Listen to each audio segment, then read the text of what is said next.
Coach, I guess a simple question to start it is, what spurred that comeback? Would you tell your guys in the locker room to get them to come out and play with that energy and fire in the second game?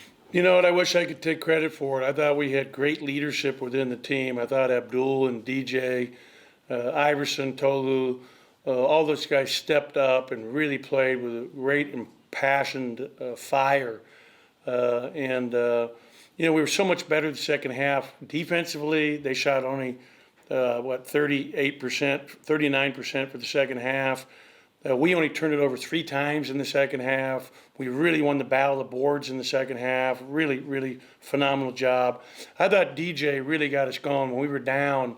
We kept running stuff to get him shots, and he kept delivering. How many shots did he make in a row there, guys? Because he was unbelievable. 13 points. 13 points in a row? Yes. Yeah, I mean, he was incredible there. We kept going to him, and you can see he's a hard guy to defend. And then I thought Iverson did a great job. You know, they had 36 points between the two of them in the second half, and they were good shots. You know, I thought Davon gave us a huge lift off the bench. When we had the 3 of them in together, the 3 guards together, I thought that really opened the floor for us. They were really pressuring us, really bothering us with their pressure in the first half. Having 3 basically point guards in there together at the same time really opened up things for us offensively and also made us better defensively. I thought Tolu had a great game today. You look at his numbers, he had 15 and 9, almost a double-double. And we did a really good job the second half defensively. You know, Tillman is a load, and, we were fortunate that we were going at him, and he got in foul trouble. It helped us. Pinson really runs their team incredibly well. This is a really good team that we defeated today. I mean, they're, top 10 in the net, 13 ranked in the country. I mean, they're definitely an NCAA tournament team. So this is a huge shot in the arm for our guys for a confidence level. To answer your question, DJ made 6 consecutive shots for you in the second half. Yeah, there you go. So he made 6 shots in a row. And it was just incredible, that run. I was so proud of him. Because he didn't have a good first half. He had 4 turnovers. And the second half, he really, learned from his mistakes. And obviously, it took it to a new level. He was unbelievable. It looked like that he and Iverson, you talked about having basically 3 point guards out there at the same time. It looked like the driving lanes and the opportunities for them to get to the rim in the second half were there a lot more than when it looked like MSU was kind of collapsing and helping and clogging the paint up in the first half. Did you do anything to open the game up for them, or was that just a result? Yeah, we did. We kind of spread the floor and ran stuff to get them, and they kind of changed some of their defenses. We were really attacking the bigs with the guard, like especially Iverson, but also DJ. They were every time they were in a ball screen, they were attacking their bigs and going at them, and then trying to snake by him and pull up for jumpers or get to the rim. And, we shot 68% in the second half. I mean, that's phenomenal. And how about we made 19 out of 21 from the foul line tonight for 90%. And today we had our best day as a team where we shoot 100 at the end of our shoot around, and we made 81 out of 100. So it directly correlates to, what you do in practice with how you perform in the game. Last one for me, and I'll get out of the way. You've been doing this for 25 years. Your team's down 14 in the first half. You wind up completely flipping the game around and winning by 15. I know you've been doing this a long time. Does this feeling ever get old? Are you suggesting I'm old, Neil? I'm not suggesting that you're old. I'm just asking, have you done this enough times that this is not a new feeling for you? Because it was pretty cool to watch from up there. Well, let me tell you something. To come back like that against a top 10 team in the country is just incredibly thrilling. And I'm just so happy for the fans. I'm so thankful for what a great job our fans did. The fans they allow in are awesome and got really loud, got behind us, the parents of the kids. Our guys, our locker room, needless to say, was fun after this game. They were having a good time. So it was really, really great. I'm so happy for our guys. And this was such a long grind that we just went through. These first 3 games, we came back from Christmas, and basically it was, 11 days of just grinding it out. So tomorrow I'm so happy for our guys that get an actual complete day off to really heal their bodies and come back. And so I'm really excited, for them. So excited for our players. They do have to pick up their books tomorrow, so they're getting ready for school here coming up soon. Thank you. You bet. We'll start the media portion with Paul Jones. Paul, go ahead. Coach, with JD out tonight and possibly out for the next couple of games, is that the kind of look you're going to more in the future with Cam at the 4 and playing the 3 guards? Yeah, and it'll vary. We also, I thought Derek Fountain played really well for us in practice yesterday, and so he'll get some minutes as well. And we'll have Quentin back up at the 5, and we'll use that lineup again, I'm sure. I thought that the lineup we used tonight with the 3 guards in there, though, was really critical for us, and I want to get to where we can do that as well. We'll swing it over to Joel Coleman, and then we'll go to Gary. Joel, go ahead. Ben, I know that there's no such thing as a must-win game. I guess they're all kind of must-wins for all you guys every night that you come out. But given what happened last time out against Kentucky and the heartbreak and the hurt that you talked about that was in the locker room that night, how big was it to come out and get this win tonight and kind of, I guess maybe to some degree, fully erase what happened the other night? It doesn't erase it, but it sure feels good to, after a brutal defeat, you guys remember the old ABC, ad for the wide world of sports, the agony of defeat, and, the thrill of victory is, there's no question that's what it feels like. And, we beat a really good team. I can't stress, they're really well coached. I said that last February 29th, that when we played them a year ago, that they were really good. They were a tournament team the coming year, and they're tough. They're a really, really tough team. So it was good to get not only a win, but a quality win over a big time opponent. Go ahead, Gary. Ben, Tillman in the first half looked like he was just such a presence in the post, and then of course he picks up a 4th foul with about 8 minutes left. What kind of a difference does he make for Missouri? How tough is he to guard down? He's really tough to guard. He's having his best year. I think he's done a good job staying out of foul trouble. I think this, was a game that was one of the few games he's been in foul trouble, and so it was huge for us.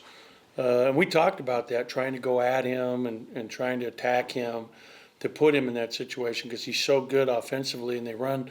He and Pinson are really on the same page. Pinson hits him all the time for those little slip lobs, and so I'm really impressed with their team. They're a very difficult team to prepare for and to play, and really proud of our guys. And in answering Neil a little bit, down 14 to end up winning by 15, yeah, that's crazy, but that's what makes this game so exciting. And we did it with 2-point shots. We were only 3 for 6 from 3. They were really pressed out and into us. And, we won the game today at the mid-range shot and then also made all our foul shots. Got time for a couple more for Coach. We'll go to Robbie, then we'll go to Courtney. Hey, Ben, I know that DJ did some good things in SEC play last year and really started to come on then, but he's a guy that you've really asked to do a lot offensively this year with not bringing back a whole lot of guys on offense. How do you feel like he's really elevated his game the last couple of years? He's really a great kid, an unbelievable work ethic. I just love, how hard he plays. And he plays both ends of the floor. It's not just offense. He's also, our best perimeter defender. And I'm playing him a ton of minutes. He's leading the league in minutes played. It's just hard to get him a lot of time out. So he's playing through a lot of fatigue at times. But I'm really, really just, so excited for him because he's worked so hard and he's enjoying the fruits of his labor here by how he's performing. And I think he's only going to continue to improve and grow as a player. Unbelievable family, just great kid. He's a zero maintenance player, a great student, does everything he's supposed to do. He's always early to everything. He's like, your coach's dream. Go ahead, Courtney. Coach, how have you seen your team develop just from that game against Kentucky the other day to pulling out a win like this today? Well, I thought they really showed a lot of moxie and a lot of character to bounce back, especially when we were struggling early. They had us down 14, as Neil pointed out. We were down 12 at the half. We talked about how important it was to come out and really, play with great passion and great energy and play together and stay together out there, stay positive. And I thought, my assistant coaches did a phenomenal job. I thought the bench was phenomenal for the players. They're really, encouraging them at all times. It's just so fun because it's such a team thing for our team. We have such a great family atmosphere in this program. And probably this year's team, family atmosphere has just been tremendous and really, really fun. If you ask the players, I think they'd echo that. I thought Cameron Matthews played big for us down the stretch too. I took Tolu out to give him a blow, and he played so well, I couldn't take him back out. And the lob play that Davon hit him for that lob dunk was really exciting and just a fun experience. I thought Davon, again, was tremendous today. I thought there was a little sequence there where we kept pushing the ball, and one of them was a lob, one of them was him finishing with his left hand. I mean, you can see he's as fast, as quick as anybody in our league. And I think he's really starting to, get it right now. I really do. I think this is another boast of, positive feedback for him. Between Georgia and this game, he's played well in 2 of the last 3 games for us, big time.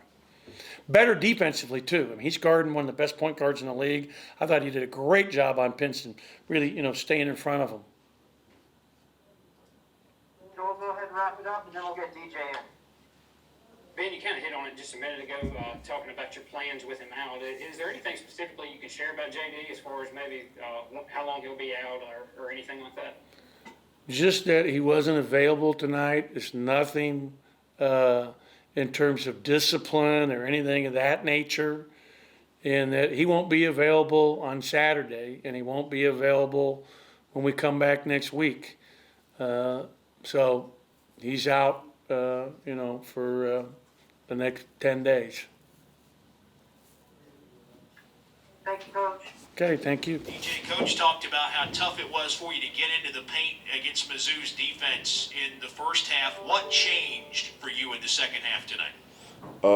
When I was coming off in the first half, they was just clogging the paint. So in the second half, I just thought that I just had to be more patient and trying to make other plays for my teammates, and trying to make other plays with my teammates. Shots came open for me when my teammates make the open shots that I'm making, so they had to not help as much. You made 6 consecutive shots at one point in the second half. Do you realize that you're in that kind of groove when that stuff starts happening, or are you truly just in another world when that's going on? Yeah, I'll be kind of zoned out. I really just be so focused on just trying to, because I knew that we needed a person to step up to try to fight back to get the dub. So I just had to lock in and put the team on the shoulders, and it happened. What's the message when you're down 14 in the first half and things don't look so great that kind of keeps you guys going, that sets you up for that comeback? Just keep fighting. Don't give up. Keep fighting. Thank you, DJ. We'll start the media portion with Garrett, and then we'll go to Paul. Garrett, go ahead. DJ, obviously, coming off the loss on Saturday, as deflating as that was, how much of a shot in the arm was this for the team to beat the team like Missouri that's ranked as high as they are, and really prove that you guys are capable of sustaining a full half like you guys did in the second half tonight? We just treat every game the same. Every game is a big game in the conference play. Go ahead, Paul. DJ, I'm sure you had some moments like that in high school where you got in the zone like that, but you ever felt like that before in your college career and felt like you were in the zone like that before tonight? I want to say last year against Tennessee. We'll swing it over to Robbie, and then we'll go to Tyler. DJ, you mentioned that game you had against Tennessee, and you had several games like that last year where you really stepped up in conference play. This year you've been asked to do even more offensively. You're one of the few returners, and you're still just a sophomore.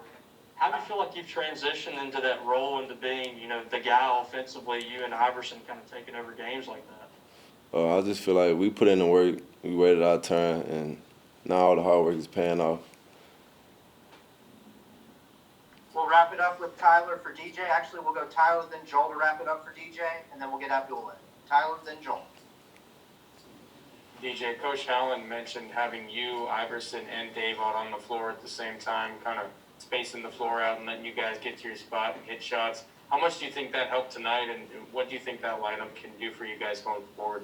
We have like certain different options when like Iverson and Dave went on the court. Like they all can like drive, they can shoot. So it really opened the floor for me, and for them when they had a ball, because we all can score and make plays for each other. Joel, go ahead.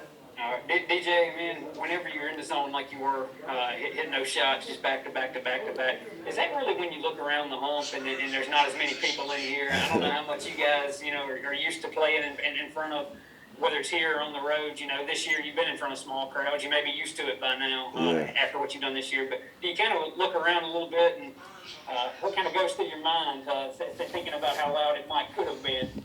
I really don't like kind of try to pay attention to all that. Our bench give us all the energy in the world. Shout out to our bench. Thanks, DJ. I could see you there. I was worried at 6'11", you weren't going to fit this you got a big grin on your face, and Coach Howland just told us a little while ago that that locker room tonight, very fun, and he told us that after Saturday, that locker room was pretty hurt because of the way that game got away. What was the difference tonight that led to a fun locker room for your team? I felt like the loss from the last game, the previous game, motivated us way more, and then the seasons where they have us finishing the season in the SEC, we do not like that, and we don't truly believe that's where we're supposed to. That's how our season is going to end, because we don't feel like we're a 12th seed team. We feel like we're supposed to be way above. So that motivates us every day to come in and work. And then the last game, which we felt like we gave it our best, apart from the little mistakes we made, which really pissed us off way more. And so we decided to come in today and give it our best, take care of business, take care of the ball, rebound way more, and I think we out-rebounded them. So we decided to come in and, just take care of business. Abdul, this is a very veteran team that you guys beat tonight. They had 5 seniors. They got some fifth-year guys included in that. You're the old guy on this team as a fifth-year senior. Jalen, too, who's played a lot of basketball at different stops, obviously, but what are you trying to tell young guys to get them to settle down after it looked like maybe offensively you were trying to force things a little bit against that veteran team in the first half? For one, I told them in the locker room, nothing is in the SEC is easy. Nothing, A lot of people could think just because you're playing at home, the referees might favor you or the whole game might go your way. I try to let them know, like, no matter what, you come in every day, you have to play harder than the other team. You have to play 2 times, 3 times harder than the other team, because they have a chip on their shoulder. Whenever they go on the road, they also want to win, because it's almost, when you win on the road, it feels like you won like the Olympics or something, So we have to come out there and play from the start as like we are down 20. So, and obviously Missouri is a veteran team. They had everybody coming back from last year. They didn't lose anybody. They added a couple of guys. So I try to tell them we have to play smart, play our game, don't play their game. Try to control the pace of the game. Don't make them speed you up. Just play within your rhythm, So, yeah. Okay, so if winning a game on the road's like the Olympics, what's erasing a 14-point deficit and flipping the script like when you win by 15? Is that just like the NBA Finals or something? I could say the NBA Finals and the Olympics combined. Congratulations. Thank you very much. We'll start the media questions with Garrett, and then we'll go to Tyler. Just a reminder to queue up any questions in the chat if you have them. Go ahead, Garrett. Abdul, Tillman, and Missouri in the first half seemed like they were getting a lot of good looks in the post. Obviously, some defensive adjustments in the second half. What do you think you guys did to really kind of take away the post game late in the second half? Like you said, the second half we came back and we adjusted on the defensive end. We made a couple of mistakes in the first half.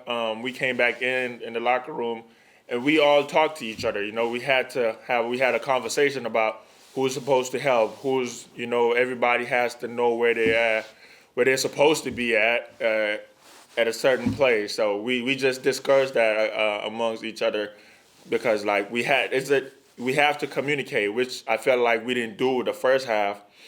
There was no communication between any of us. So when we came to the locker room, we talked to each other and we decided, hey, we have to talk and we have to let each other know who to help, when to close out, and stuff like that. Go ahead, Tyler, and then we'll go to Joel.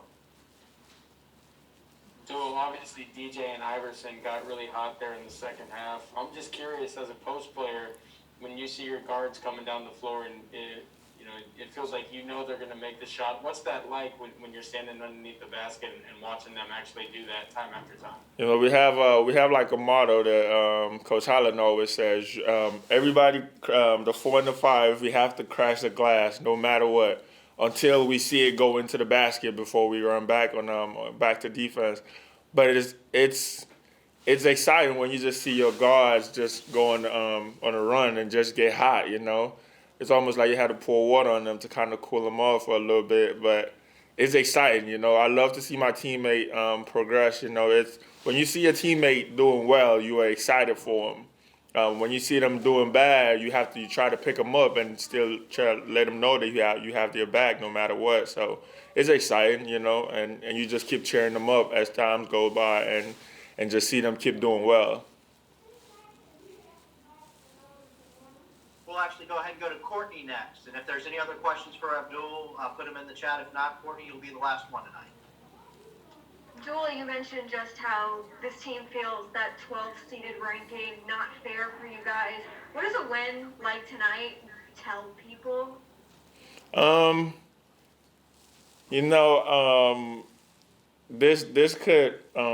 This means a lot. This means a lot. Somebody was telling me this is one of the biggest win I've had since I've been here against a ranked team. But one thing I've learned is no matter what, as Mississippi State, I love this team. I love this program. We are very underrated. No matter what we do, no matter what the progress we've made, no matter, it could be anything, we just don't get the credit we deserve. That's how I feel. Since I've been here, we've always have to prove people wrong. And it's nothing new to us. And we don't, we love that, because we just get to prove people wrong and just get to show people how much we've worked, we've shed blood and tears for this, So, yeah, we love the hate, but, they can put us 12. It doesn't matter. It's how we respond to the whole thing. And we take it personal. So we're just going to come out here and take care of business every day. So